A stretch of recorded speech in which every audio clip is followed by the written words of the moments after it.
Hi, and welcome to the show. Rate and review at kevinmd.com/rate. Subscribe at kevinmd.com/podcast. Today in the show, we have Jim Malone. He's an endocrinologist and healthcare executive.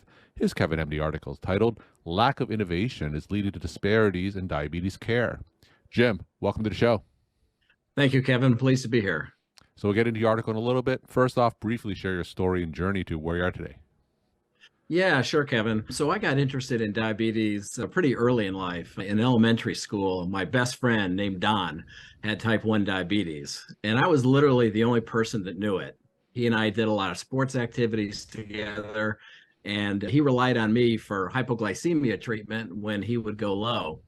And that memory of Don kind of stayed with me as I went through my medical training, and it kept coming back to diabetes.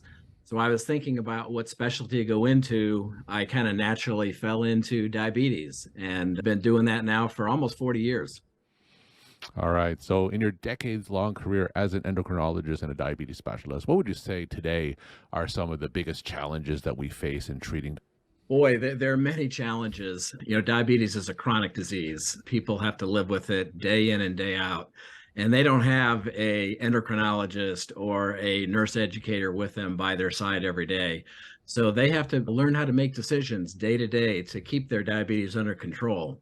And that's why it's incumbent on us as healthcare professionals to provide them the tools that they can do and to provide good communication so that when they do have an issue, a challenge, that they know who they can call and can get some guidance on how to get out of that predicament.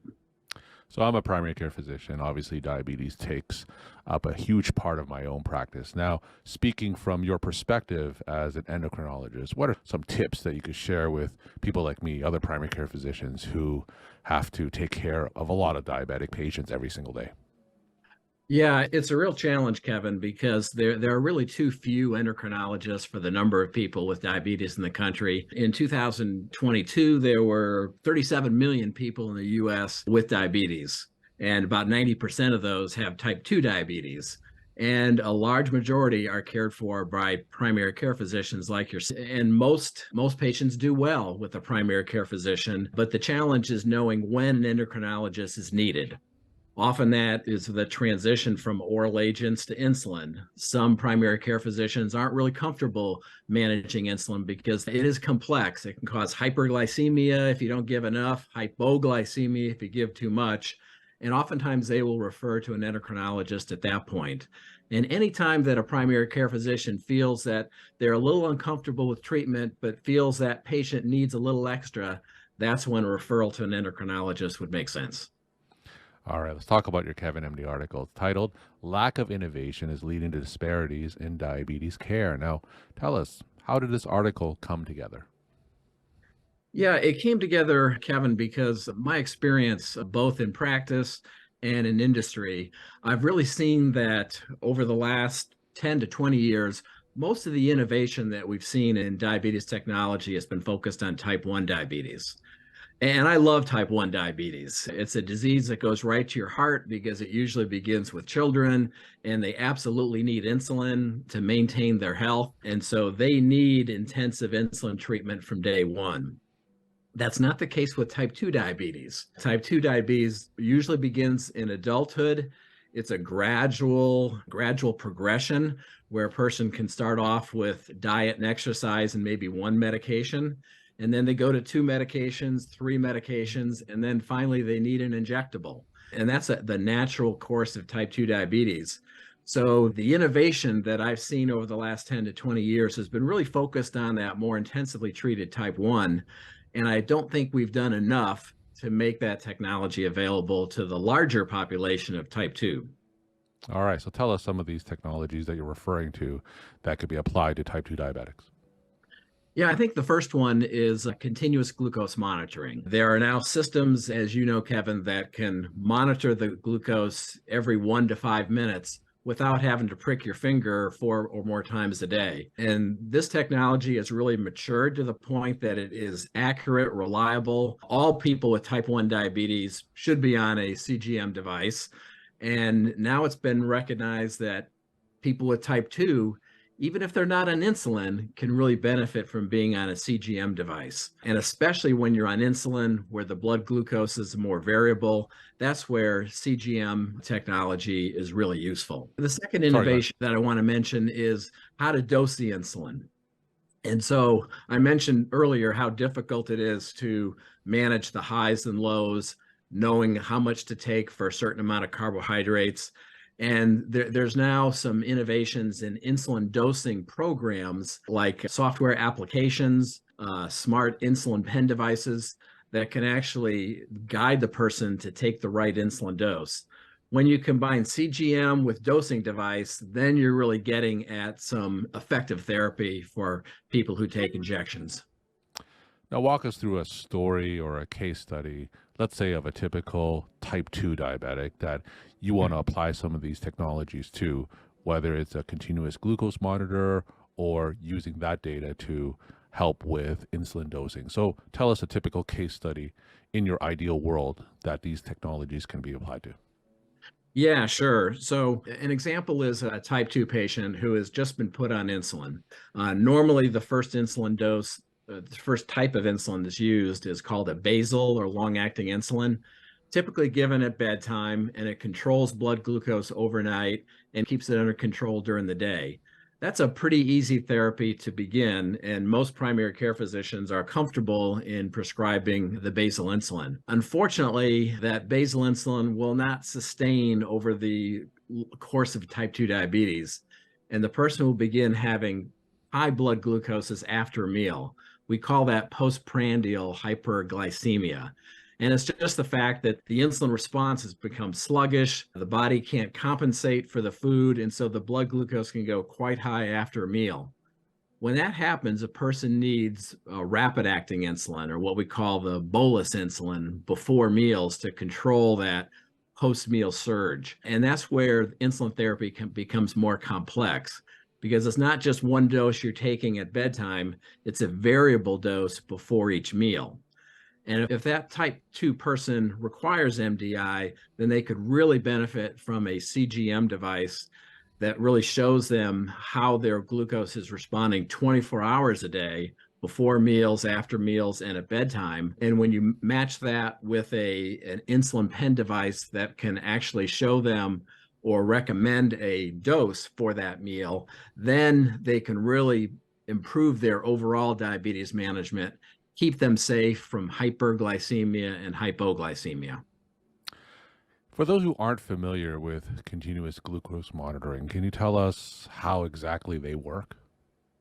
Yeah, it's a wonderful technology where a small cannula, a plastic introducer, is put under the skin, typically in the arm or can be in the abdomen or leg.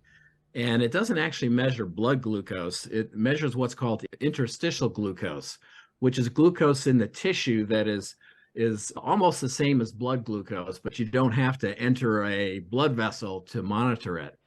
And that sensor will record the blood glucose either every minute in some CGM devices, or every 5 minutes in other CGM devices. And the person can look on a reader or their smartphone and see minute to minute what their glucose level is doing. And are these for type 2 diabetes generally covered by Medicare and other insurers? Well, unfortunately not. Enforcement has been slow to approve these kind of devices for type 2 diabetes. It is becoming more reimbursable for those on insulin, but oftentimes you have to show why the patient needs the device. And as a diabetes specialist, I think all patients can benefit from knowing what their blood glucose is, because then they know, are they eating too much? Are they eating too little? What effect does exercise have? And importantly, what's the right insulin dose for that situation I'm in? So that would be my hope, is that CGM devices would be covered by anyone with type 2 diabetes, in addition to the already reimbursed type 1 diabetes. Now, for those type 2 diabetics that a CGM device would be appropriate for and insurance doesn't cover it, in general, what's the cost of the patient? The cost of the patient can range anywhere from about $50 to $100 per month. And if I'm in the exam room what kind of patient would lead me to think, hey, this patient would benefit from a CGM device?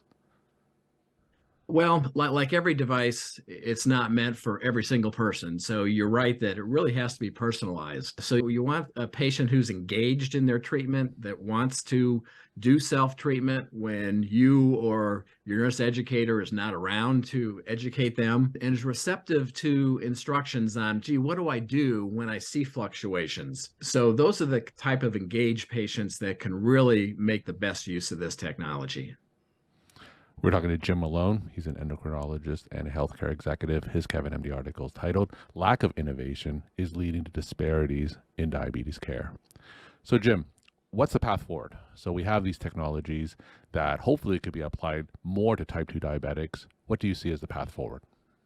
Yeah, the path forward, Kevin, is really to make these technologies as easy as possible.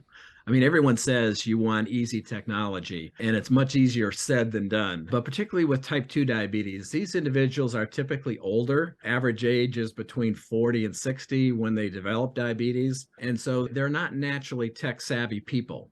And so the technology has to be appropriate for their level of understanding, and it can be taught by a nurse educator in a education session. So I really see the goal of people in industry like myself is to make this technology as easy as possible, both for the patient and for the healthcare professional who is going to be monitoring these glucose profiles and provide guidance to the patient as they either see them in their clinic, or they can even review their patterns offline in a virtual way and make the care not episodic, but more continuous.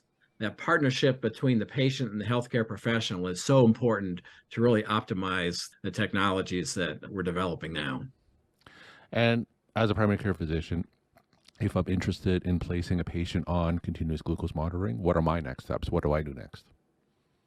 Well, I think the first thing is to become familiar with the technology. There's a lot of CME courses now that are really geared towards primary care because the CGM device provides so much data, it can be overwhelming to a primary care physician who isn't used to looking at all those glucose parameters and the variability and what the standards of care are. So do a CME and get familiar with the technology and how to read CGM, and then try it out. Find that engaged patient who wants to partner with you to try a new technology, and you'll both learn together.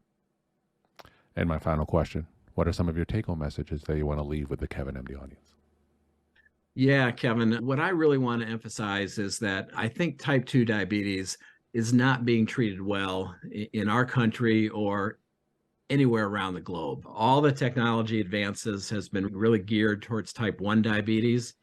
And we know that 90% of people with diabetes have type 2, and they've been kind of left behind in the technology innovation. So I think that it's incumbent on all of us as healthcare professionals to become familiar with this technology and begin to introduce it to our type 2 patients who are not as well controlled as type 1, but can suffer the same complications as those with type 1. And so we all need to do a better job of treating type 2 diabetes, particularly those that are on insulin. Jim, thank you so much for sharing your time and insight, and thanks again for being on the show. Thank you, Kevin.